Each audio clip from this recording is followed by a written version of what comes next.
اللہ، ایسا عقیدہ بھی کم ملے گا جو بریلی کے امام کا عقیدہ ہے، ایسا بھی کم ہے۔ کہتے ہیں فرشتے بھی کرتے ہیں تعظیم میری، کیوں؟ فرمانے لگے فدا ہو کے ان پر یہ عزت ملی، فدا ہو کے ان پر یہ۔ حضرت سلمان فارسی گورنر تھے، کھانا کھا رہے تھے، دسترخوان بچھا تھا، رسول پاک صلی اللہ علیہ وسلم کا فرمان ہے روٹی کا لقمہ دسترخوان پہ گرے اٹھا کے کھا لو، اللہ تمہاری بخشش فرما دے گا۔ دسترخوان صاف ہوتا ہے، روٹی، بڑے گورنر تھے آپ، بڑے بڑے سفیر بیٹھے تھے، وزیر بیٹھے تھے، روٹی کا لقمہ گر گیا۔ آج تو لوگ فیشن میں عزت ڈھونڈتے ہیں نا، وقار ڈھونڈتے ہیں کہ میں جدید دنیا کے ساتھ مل جاؤں، میں معاذ اللہ لڑکی لڑکے اکٹھے بٹھا کے منگنی کروں تو میں ماڈرن شمار ہو جاؤں، میں بڑے بڑے ڈھول بجاؤں تو ماڈرن بنوں گا، میں اگر مہندی پہ سارے تماشے کر ڈالوں تو میں ماڈرن ہوں۔ دیکھو عزت کس بات میں۔ حضرت سلمان فارسی روٹی کھا رہے تھے، سفیر وزیر نہ جانے بڑے بڑے لوگ بیٹھے تھے، کھانا کھاتے کھاتے لقمہ گرا دسترخوان پہ، حضرت سلمان فارسی نے سمیٹا، منہ میں رکھا، پھر انگلی مار کے دسترخوان صاف کیا۔ ایک صحابی کان میں کہنے لگے سلمان کیا کر رہے ہو؟ کیا کر، آپ گورنر ہے، سوچئے تو صحیح، یہ لوگ کیا کہیں گے دنیا دار کے مسلمانوں کو روٹی نہیں ملتی، اٹھا اٹھا کے کھا رہے۔ کان میں بات کی، کان میں۔ حضرت سلمان فارسی کان میں جواب دے سکتے تھے، کہہ سکتے تھے نہیں ایسے ہی کرنا ہے، انہوں نے کان میں بات کی، لیکن جناب سلمان فارسی اعلیٰ اعلان بولے، کہنے لگے ان 4 5 6 دنیا داروں کے لیے میں اپنے نبی کا طریقہ چھوڑ دوں، اپنے رسول کی سنت چھوڑ دوں؟ یہ 4 5 دنیا دار دنیا کی طرف دیکھ کے میں مصطفیٰ سے منہ موڑ لوں؟ پھر جوش جذبات میں سر سے پگڑی اتار دی، رونے لگے۔ آپ فرمانے لگے میں مدینے کے بازاروں میں کھجوریں اتارتا تھا، نوکریاں کرتا تھا، یہ جو میرے سر پر عزت کے بال ہے یہ محمد عربی کے اگائے ہوئے ہیں، رسول اللہ کے اگائے ہوئے ہیں۔ اور بھائیو حد ہو گئی۔ حضرت بلال رضی اللہ تعالی، حضرت بلال آئے جناب عمر سے ملنے، کیسے لو کسرا بھی آئے تو عمر خاطر میں نہ لائے، پر بلال حبشی دروازے پہ داخل ہوئے تو فاروق اعظم نے کرسی چھوڑ دی، ہاتھ باندھ کے کونے میں کھڑے ہو گئے، کالا رنگ ہے، نام بھی لکھنا نہیں جانتے، زمانے میں تعارف کوئی نہیں۔ حضرت عمر نے ہاتھ باندھا ہے، لوگ کہنے لگے عمر تو کیسے ہو، کسرا سے نہیں ڈرتا، یہ کون آ رہا ہے جس کے لیے تیرا اتنا استقبال ہے؟ حضرت عمر کہنے لگے چپ کر جاؤ، اس کی بات نہ کرنا، اسے آنے دو، اسے آنے دو، اس کی بات نہ چھیڑنا۔ حضرت سیدنا بلال آئے، کہنے لگے امیر المومنین کیا کر رہے ہو؟ فرمایا نہیں چپ کر یا، بازو پکڑا، اپنی کرسی پہ بٹھایا۔ حضرت بلال کہنے لگے حضور میں غلام ہوں، مجھے تو طریقے بھی نہیں آتے ان کرسیوں پہ بیٹھنے کے، میں تو غریب ماں کا بیٹا، غلام باپ کی اولاد، سلیقہ، یہ آپ کیا کر رہے ہیں؟ تو حضرت عمر کہنے لگے بلال تھا تو غلام ہی، پر جب سے مصطفیٰ کا غلام بنا ہے تو ہمارا امام بن گیا ہے، اب تو امام ہے رسول اللہ کی امت کا۔ فرمایا وہ مجھے دن یاد ہے جب مکہ فتح ہوا تھا، بت ٹوٹ گئے تھے، بڑے بڑے سردار تھے، اور میرے نبی نے فرمایا بلال سے کہو کعبے کی چھت پہ چڑھ کے اذان دے، تو لوگوں نے کہا حضور یہ سارے جل گئے ہیں، کسی اور کی ڈیوٹی لگا دے۔ حضور نے فرمایا چپ کرو، بدر میں مار کھا کے اذان پڑھے تو بلال، احد میں پتھر برسے اذان پڑھے تو بلال، تپتے صحراؤں میں پڑھے تو بلال، ہر جگہ مار کھائے تو بلال، اور آج اگر اللہ نے عزت دی ہے تو میں لوگوں کو دیکھ کے بلال کو عزت نہ دوں؟ میں بتانا چاہتا ہوں کہ رسول اللہ کی غلامی میں عزت ہے۔ فرمایا کوئی اوپر نہیں چڑھے گا، ابو بکر بھی نیچے، عمر بھی نیچے، عثمان و علی، طلحہ اور زبیر بھی نیچے۔ شکار کرتا ہوں، کھاتا بھی ہوں، کھلاتا بھی ہوں، جدوجہد کریں، محنت کریں، آگے بڑھیں، ہمت کریں۔ میرے رسول کریم صلی اللہ تعالیٰ علیہ وآلہ وسلم کے صحابی حضرت سیدنا کعب رضی اللہ تعالیٰ عنہ ارشاد فرماتے ہیں کہ ایک شخص نبی پاک صلی اللہ علیہ وسلم کے سامنے سے گزرا، تو صحابہ کرام علیہم رضوان نے اس کی چستی دیکھ کر، بڑا چست نوجوان تھا، بڑا تیز چل رہا تھا، اس کی چستی دیکھ کے صحابہ نے کہا کاش اس کی چستی اللہ کے راستے میں ہوتی، یعنی عبادت میں لگا ہوا ہوتا یا جہاد میں لگا ہوا ہوتا، کاش اس کی چستی اللہ کے راستے میں ہوتی۔ تو نبی پاک صلی اللہ تعالیٰ علیہ وسلم نے فرمایا اگر یہ اپنے چھوٹے بچوں کی ضروریات پوری کرنے نکلا ہوا تو پھر بھی یہ اللہ کے راستے میں ہی ہے، اور فرمایا اگر یہ شخص اپنے بوڑھے والدین کی خدمت کے لیے نکلا ہوا ہے پھر بھی اللہ ہی کے راستے میں ہے، یعنی اگر رزق کما کے بچوں کا پیٹ پالتا ہے پھر بھی رب ہی کا راستہ ہے، اور اگر یہ رزق کما کے بوڑھے ماں باپ کی خدمت کرتا ہے تو یہ راستہ بھی اللہ ہی کا راستہ ہے۔ اور نبی پاک صلی اللہ تعالیٰ علیہ وسلم نے فرمایا اگر یہ اپنے آپ کو سوال سے بچانے کے لیے یہ کام کر رہا ہے، یعنی مجھے کسی کے آگے ہاتھ نہ پھیلانا پڑے، تو پھر بھی یہ اللہ ہی کے راستے میں ہے. ہاں اگر یہ ریاکاری کے طور پر، فخر کے طور پر یہ کام کر رہا ہے تو پھر یہ شیطان کی راہ میں. اگر صرف اس لیے مال جمع کر رہا ہے کہ میں ذرا لوگوں کو پتہ چل جائے بڑا مالدار ہوں، میرا بعض لوگوں کے اوپر ذہن ہوتا ہے نا آگے بڑھنے کا، شوق ہوتا ہے بلا وجہ چیزوں کو جمع کرنے کا، فخر بتانے کا، ریاکاری کرنے کا. فرمایا اگر ریاکاری کے ارادے سے ہے تو پھر یہ شیطان کے راستے میں ہے. اور اگر یہ بوڑھے ماں باپ کے لیے رزق کما رہا ہے، چھوٹے بچوں کے لیے کما رہا ہے، اپنے آپ کو سوال سے بچانے کے لیے کما رہا ہے، تو پھر یہ اللہ ہی کے راستے میں، پھر یہ جہاد ہی کر رہا ہے، پھر یہ عبادت ہی میں مشغول ہے، یہ اللہ ہی کے راستے میں. رسول کریم صلی اللہ تعالی علیہ وسلم نے جو سبق ہمیں پڑھایا نا، وہ صرف یہ ہے کہ رزق کماتے وقت تمہاری نیت کا اعتبار ہے.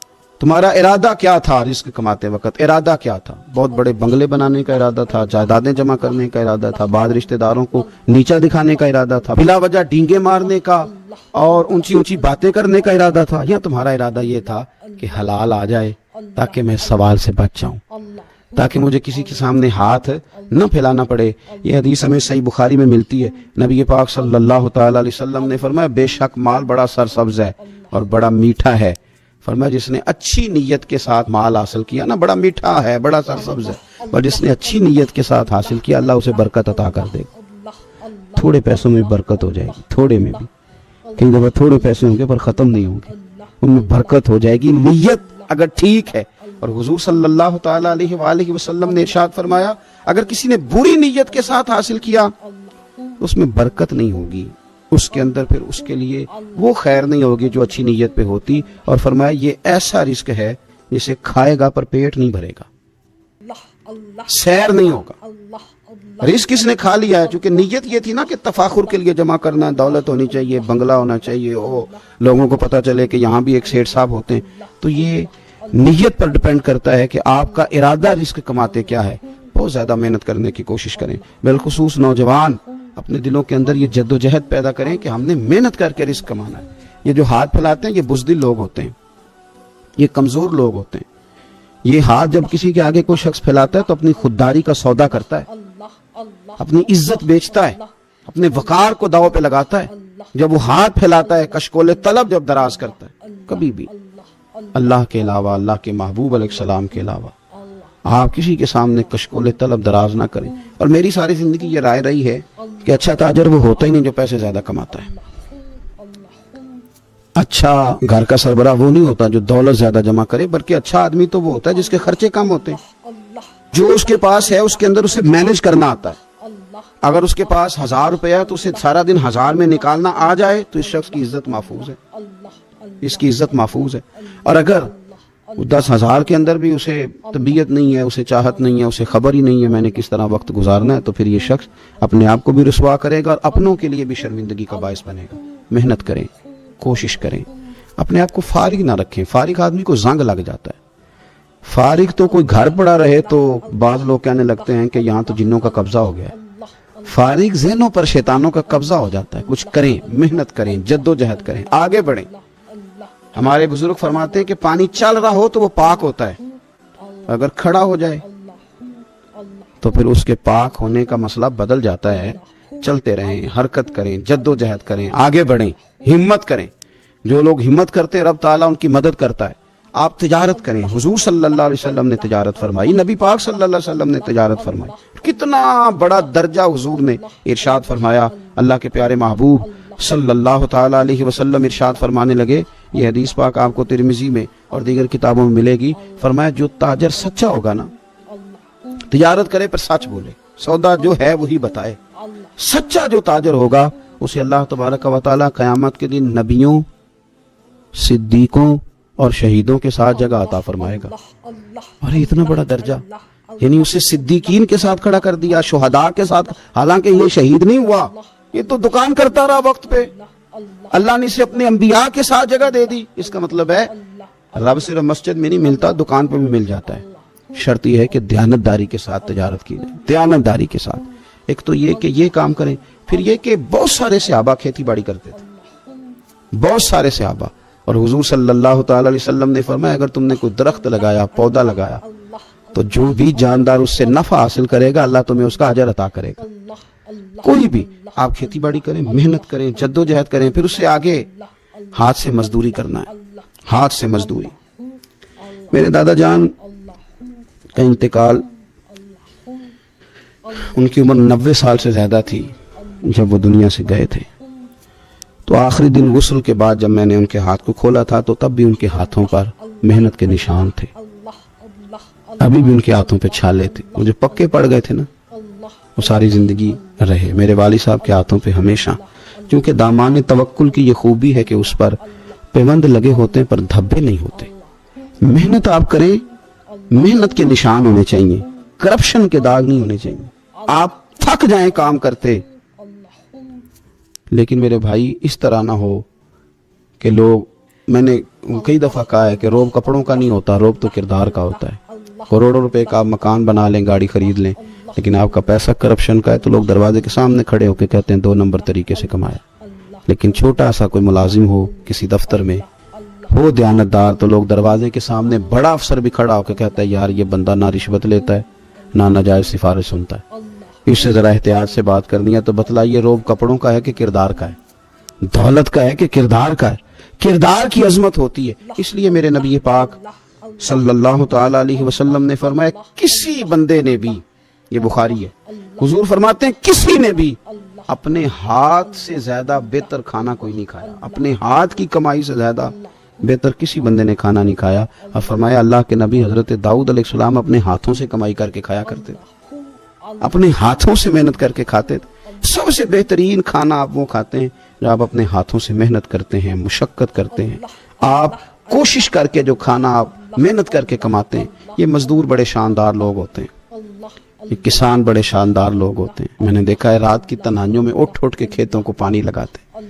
میں نے ان کو جانوروں سے پیار کرتے دیکھا ہے، ان کو محبت کرتے دیکھا ہے۔ میں نے دیکھا ہے کہ یہ بہت سارے دنیاوی تکلفات سے نکل جاتے ہیں، ان کو زیادہ فکر نہیں رہتی کہ میرے کپڑوں پہ دھبے ہیں کہ یہاں کس طرح کا ماحول ہے۔ میں نے دیکھا ہے کہ ان کی عیدیں تک اپنے جانوروں کے ساتھ گزرتی ہیں، ان کے ساتھ وقت گزارتے ہیں، پیار کرتے ہیں۔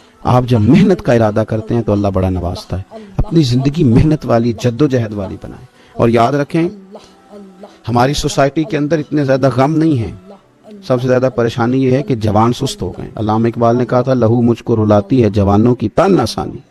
جوان اصل میں کمزور ہو گئے، اس لیے خرابی زیادہ بڑھ گئی۔ اگر جوان تازہ دم ہو، سستی کو چھوڑیں، آگے بڑھنے کا جذبہ پیدا کریں۔ اٹھ باندھ کمر کیوں ڈرتا ہے، پھر دیکھ خدا کیا کرتا ہے۔ کوشش کریں، ہمت کریں، محنت کے ساتھ رزق کمائیں، اپنوں کا سہارا بنیں، اپنوں سے پیار کریں۔ اتنے زیادہ غریب لوگ نہیں ہیں ہمارے ہاں، صرف یہ ہے کہ جو محنت کر سکتے ہیں انہوں نے محنت چھوڑ دی ہے۔